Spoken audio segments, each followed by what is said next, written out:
ஆத்ம நமஸ்காரம். நம்மக்கிட்ட ஒருத்தர் எனக்கு ஒருமுகப்பட மாட்டேங்குது, என்னால்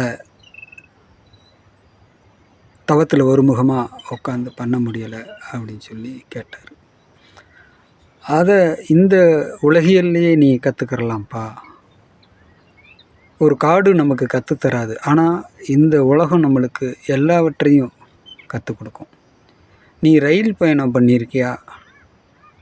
அந்த ரயில் பயணத்தில் நீ கவனிச்சிருக்கியா? எத்தனையோ பேர் ஏறுவான் இறங்குவான். ஒருத்தன் கடல மிட்டாயின்னுவான், ஒருத்தன் பாப்கார்னுன்னுவான், ஒருத்தன் பிஸ்கட் விற்பான். எத்தனையோ கூக்குரல்கள் சுற்றி ஒழிச்சிட்ருக்கும். டிடிஆர் வருவார், செக்கப் பண்ணுவார், எல்லாமே நடந்துக்கிட்டு இருக்கும். அத்தனைக்கும் நடுவில் ஒரு பையனும் பொண்ணும் குசு குசு குசு குசுன்னு பேசிகிட்டு இருப்பாங்க. அவங்க கண் வேறு பக்கம் திரும்பாது. ஒருவேளை ரயில் பெட்டிக்கு ஏதாவது நேர்ந்தால் தான் அவங்க கவனம் மாறும்னு நினைக்கிறேன். அந்த அளவுக்கு அவங்க இந்த உலகத்தையே மறந்து ஒருமைப்பட்டு அமர்ந்து பேசிகிட்டு இருப்பாங்க. இதை விட நீ எங்கே போய் கற்றுக்கிற போகிற? எந்த குருநாதர் உனக்கு அந்த ஒருமுகத்தை உனக்கு உண்டாக்க முடியும்? ஆக நீ உன்னையே காதலிக்கணும். உன்மேலே நீ அன்பு செலுத்தணும்.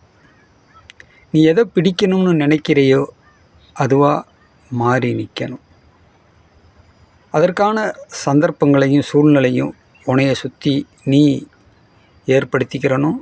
எதில் நின்று நீ சாதிக்கணும்னு நினைக்கிறையோ அதில் நிற்கணும். எதை விளக்கணுமோ அதை விளக்கணும். எதை பிடிக்கணுமோ அதை பிடிச்சு நிற்கணும். அப்போ அந்த ஒருமை உன்னை பிடிக்கும்.